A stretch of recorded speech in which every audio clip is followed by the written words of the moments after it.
Welcome back to the Maximum Lawyer Podcast. I'm Jim Hacking. And I'm Tyson Mutrix. What's up, Jimmy? Tyson, my friend, it's good to be with you. I'm excited about recording this episode with just the two of us today. I am too. We didn't have the Saturday show in the guild because of the holiday, and so we've not talked for a couple weeks, at least on a show together. So I'm too. I cherish these times with you, Jim. You I do. jerk. I, You I, jerk. I do. I really do. I say that jokingly, but I do mean it. But what's going on with you? How was your holidays? We had a great holiday. The highlight was we had our open house, which we haven't had in a few years since before COVID, and you and Amy and the kids came up, so that was fun. We had a lot of traffic, a lot of happy people, and we kicked off the new year right. Dude, you had so many people in that house. It was crazy.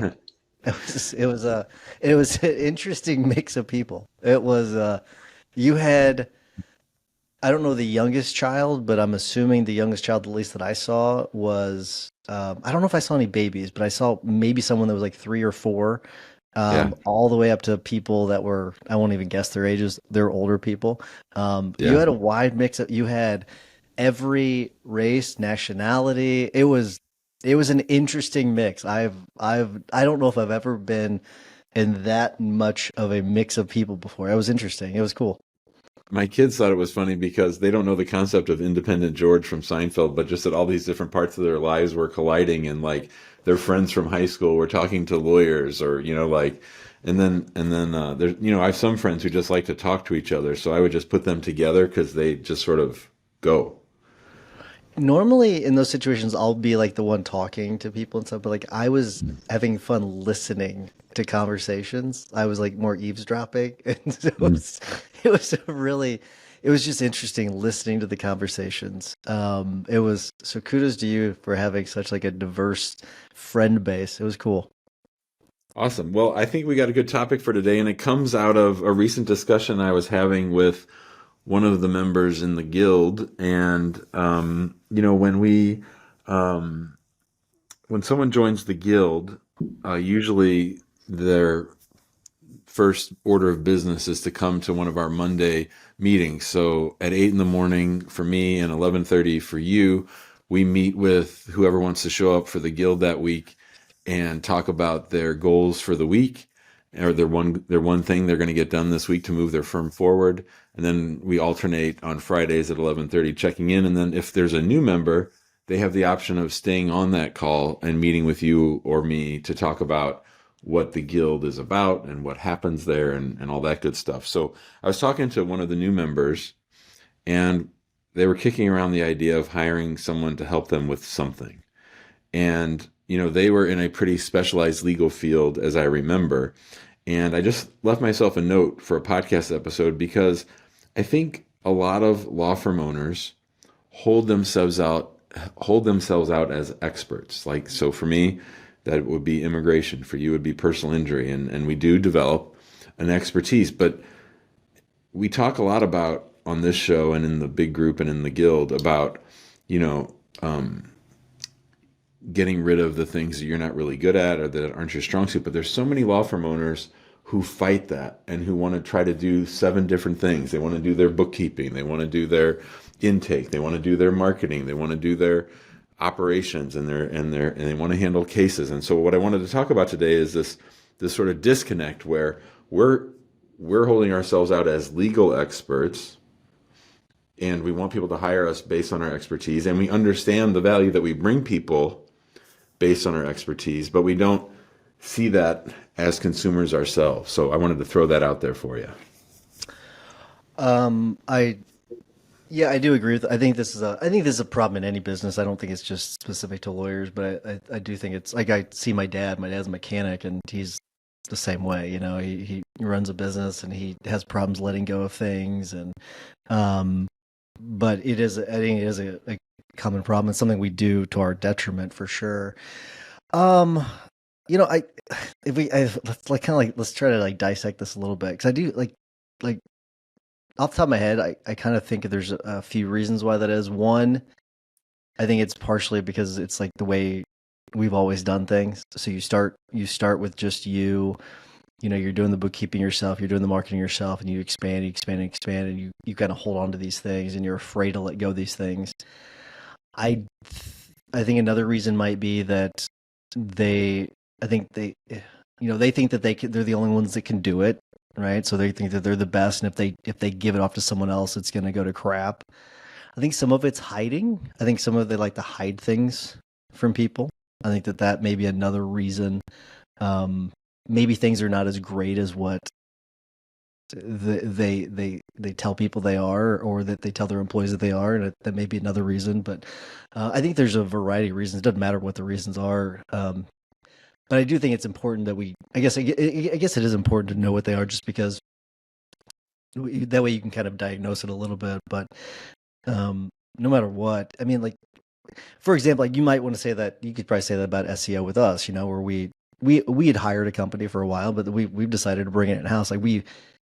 But we are relying on an expert. We hired an expert; they're in house, and now they're just full time with us. And so we just shifted gears. But I know I'm guilty of many things too, where I don't rely on experts as much as I should. But I wonder how. So this came up as a topic in with a guild member, but did any of this? Because a lot of times you bring things on the show because they've affected you, and not necessarily because of someone else. So you're very good and open about that. Is there something that is going on in you in your firm that you're like, I need to do a better job of this? No, I think there's a lot of problems that I have and a lot of things that I do that I shouldn't be doing. But this particular thing, I've always been sort of leaning more towards the side of getting help. And, I know how to edit a YouTube video.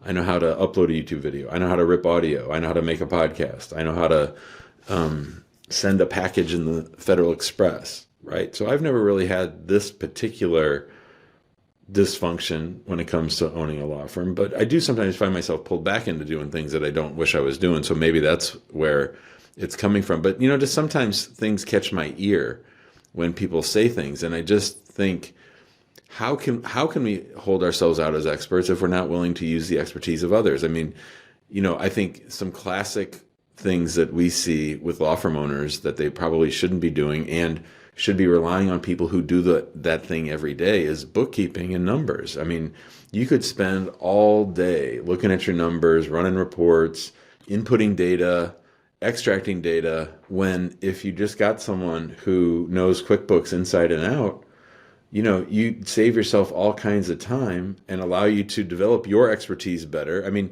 your time is more well spent studying your craft and studying your field and getting better as a practitioner than it is being, sort of good at lots of different things.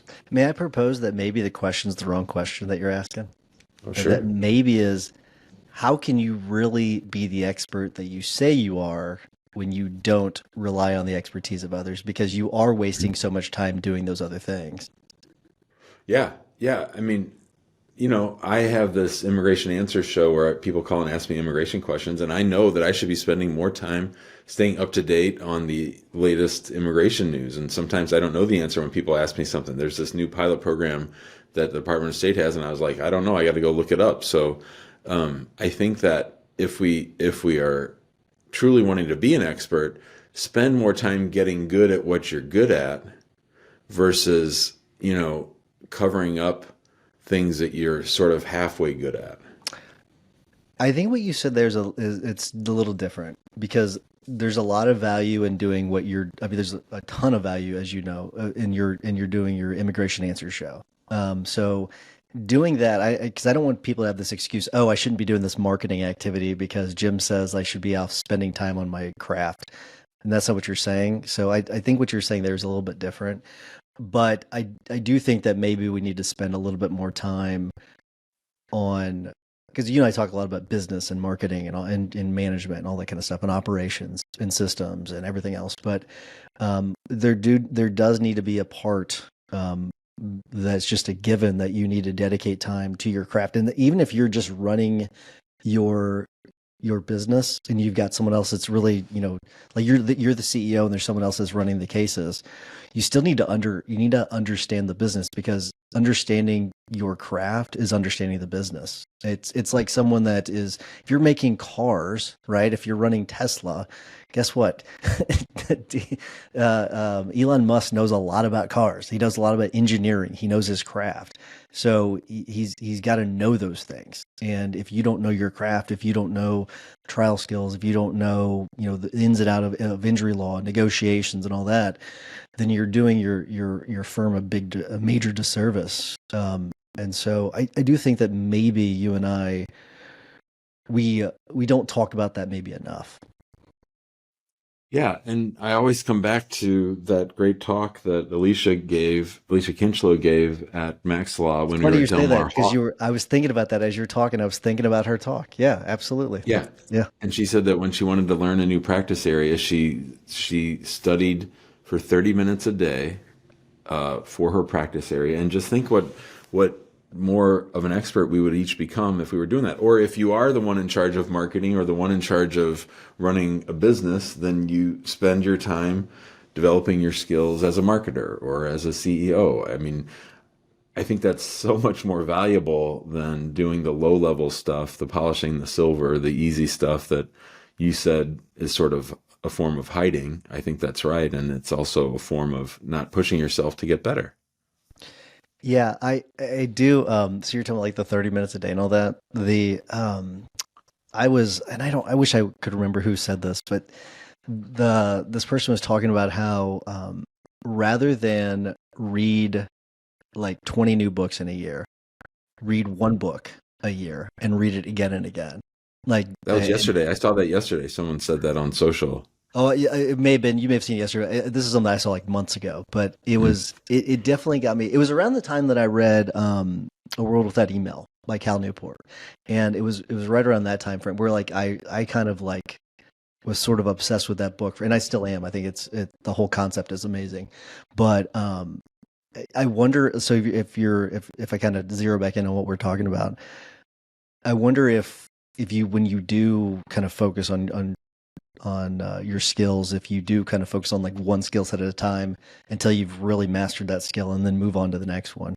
Um, but and I don't know the right answer to it, but it is something where it doesn't matter. You should, I think we should be focusing on it more. But why do you, I mean, are there other reasons that you think that maybe people are not focusing on it enough? Like what, and why they're not hiring? What I mean by, like, by your initial question is, like, what are the reasons why do you think that people are just avoiding hiring experts? Is it money? Is it other I things? think I think money might be tight, or people are cheap, or they. I mean, when lawyers get on and brag about this great new website they built on Squarespace, I'm like, what the hell are you doing? What the hell are you doing? Who wants to see your ratty ass website on Squarespace, right? And why are you spending all this time, perfecting your logo, right? It's just not doing the real work. It's not doing the work that matters, and it's sort of busyness for the sake of busyness, as opposed to what we're talking about, developing your expertise. That's sort of a on the business thing. That's something that's going to pay dividends. That's something that's going to allow you to scale. That's something that's an exponential investment. So, you know, spend $20 an hour, for 5 hours. Give that $100 to somebody else. If that frees you up to do 5 hours of higher level work, it's what we're talking about all the time around here. Yeah, and I wonder if part of this too is starting early is probably better because you're building the bedrock, but that's the hardest time to do it because you have the least amount of money. But if you can rely on the experts early on and build that strong base, it's probably best. But even though that's the hardest time for you to probably do it, that's probably the best time for you to do it because that way, um, it'll accelerate your growth as you get like 3, 4, 5, 6 years into it because you've already got that growth, you've already invested that money in it. Whereas if you were to start and not use the experts early on and you kind of do things your own way, you do things the wrong way. We'll use the bookkeeping example. You get your book set up the wrong way, so now you're Hmm. 4 or 5 years into it, they're all jacked up, and now you hire an expert. Now you're spending a ton of money to fix everything and get everything on the right track. So if you can do it earlier on, so if you're just starting your law firm, relying on the experts is probably even more important then because you're going to set that groundwork for everything else. Which is the same thing we say to clients. Oh, I wish you would have hired me earlier. Oh, I wish, it's much easier for me to have filed this case from the start. I'm going to have to charge you double because it's so much of a mess now that I've got to try to save your ass from getting deported or something, right? So, Yeah, I get so aggravated whenever someone calls me, even a month into an injury case because they've jacked so many things up at that point. Their treatment is so messed up. Like they gave a recorded statement. Yeah, you're right. I mean, like it's like, gosh, you're right. It's the exact same advice we give clients. Exact same advice. So I guess what's the solution to this? Let's do some RSF on this, Jimmy. Like, how can we RSF this? well, I think one thing that is the reason we keep going back to Alicia's talk is because it's making a decision to set aside time every day that isn't interruptible, that isn't subject to negotiation. This is just a half hour where I'm going to get better at what I'm doing. And that's like making an affirmative decision before the craziness comes in. If I recall, she did it sort of first thing when she got to the office before the bullets were flying.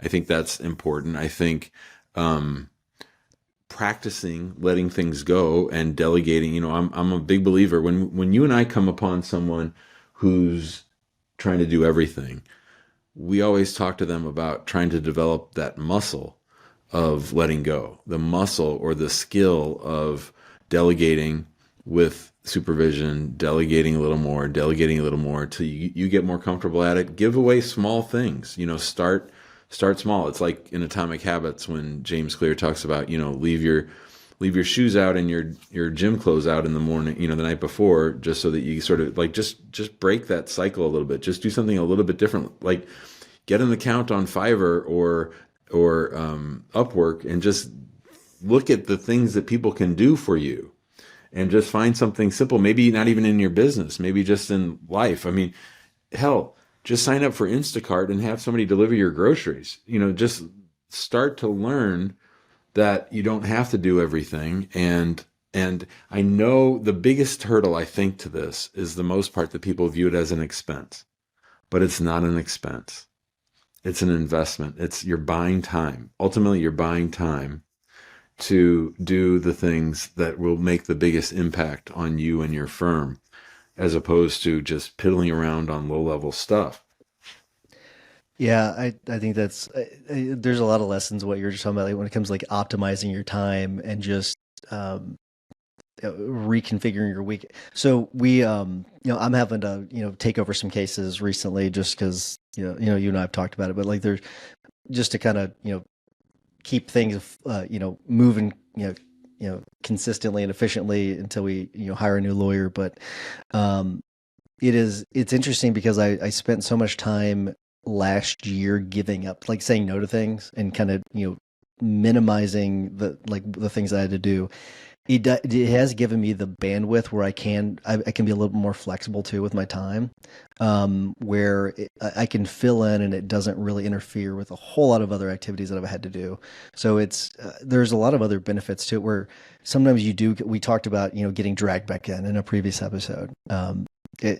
When you've optimized your time like that, it does give you that flexibility where you can adjust it, where you've you've kind of zeroed in on the things you should be doing the most. But whenever you do have to, you know, inevitably step back in on a couple roles just to fill in, it allows you to adjust. And so that flexibility is there and it gives you that bandwidth. And I mean, I don't think I could go at this click at this pace for, a year, but it does allow me to, because I've got that flexibility to go for extended duration until we can kind of fill the gaps. And so there's other benefits to it whenever you are relying on those experts, whenever you are, freeing up your time, you're optimizing your week. Um, whenever shit does hit the fan. Yeah, and remember, just try experiments. You don't have to declare this is how it's going to be forever. Just try experiments and try that letting go. Try, setting aside time to do the big thinking work. Because if you're not doing it, no one's doing it. Because you're the law firm owner. So if you're not doing this stuff, it's not getting done, and you're just going to keep spinning your wheels. Yeah, I agree. All right. Any final words on that, Jimbo? No. All right. So I'm going to wrap things up. Before I do, because I enjoyed this talk. I think it went in a few different areas I didn't think it was going to go, but I do want to wrap things up because we're running out of time. Um, for those of you that are not yet in the Maximum Lawyer Facebook group, join us there. Just search Maximum Lawyer on Facebook, and there's I can't I can't imagine how many thousands or tens of thousands of, or I don't, maybe hundreds of thousands of posts inside of Facebook. So if you name the topic, it's gonna be in there. So check us out there if you want to, higher level conversation with guild members and the ability to go to masterminds across the country. We'll be in Scottsdale soon. We'll be all over the country. Vegas later on this year. Join us in the guild. Go to maxlawguild.com, and if you've gotten a benefit from this podcast over the years or even recently, join us or give us a 5-star review. If you would do that, we would really really appreciate it, and it helps us spread the love to other attorneys that need the help. So, Jimmy, what is your hack of the week? So our hack of the week, my hack of the week, comes from our friend Michael Edelman from Infusionsoft. He suggested that we check out a podcast called Tetragrammaton. I don't know, I've never heard of it. Hold on, is Michael Edelman still at Infusionsoft? No, no, he's on Or his he, own, but okay, that's where we know him from. yeah, yeah, okay. So he suggested this podcast called Tetragrammaton with Rick Rubin. I don't know who Rick Rubin is, but Oh, he Rick did an Rubin's like interview. a music guru. Yeah, Rick Rubin's a big deal. Yeah. Well, he's also a pretty good interviewer, and this interview is with Mark Andreessen, who created Netscape and is a VC guy who started one of the first VC firms called Andreessen Horowitz. And I mean, I'm about a half hour in, and it is so good. It's a lot about the startup culture and startups, the biggest problems that startups have. And Rick asked him, what's the biggest problem that causes companies to fail? Do you know what he said? Um, I mean, I think most people say cash, but I'm sure he's gonna say something different. He said infighting. Oh, He interesting. said you got to get your team, you got to keep your team together and on the same page. And I'm feeling that right now, so I appreciated that message. But he had a great line. He said, "There's a an old VC adage: most companies die of suicide, not by homicide." And so that it's death from within versus death from without. So I highly recommend it. I can't wait to finish it. It's really really good. It's just like pure good stuff. Every answer is just boom, boom, boom. And Andreessen's just a freaking genius. Yeah. Okay. So I'm gonna shift gears then. I'm gonna give you a different tip of the week because it'll be consistent with what you just gave. The tip I have then is look up the Rick Rubin interview with Andrew Huberman. And that was a really good one too. What was really interesting about that interview, Andrew Huberman was interviewing Rick Rubin. They're apparently really, really good friends, where like their families spend time with each other and everything. But he talks about what he found to be really interesting, and you might really like this, Jimmy. You know how we talk about physical activity, but keeping the mind quiet. Rick Rubin has this exercise, and it's one of those things for creativity. He focuses on keeping the body still and keeping the mind active. So Mm. when I can't sleep at night, what I do is I will lay in bed, and instead I will try to be like as still as possible, and I just let my mind go. He's like, Mm. I think most of the advice is, hey, like just you should quiet the mind so you can fall Mind asleep. like water. Mind like Yeah. water. And so I've stopped doing that, and it's amazing the ideas that you'll come up with. And so I think I'd never heard that before, but it's a great interview. So yeah, Rick Rubin is apparently he's like a genius and all that. I'd not heard of him until recently either, but so yeah, the Rick Rubin interview with Andrew Huberman. So, Awesome. all right, man. Well, good stuff. I will see you in about 30 minutes.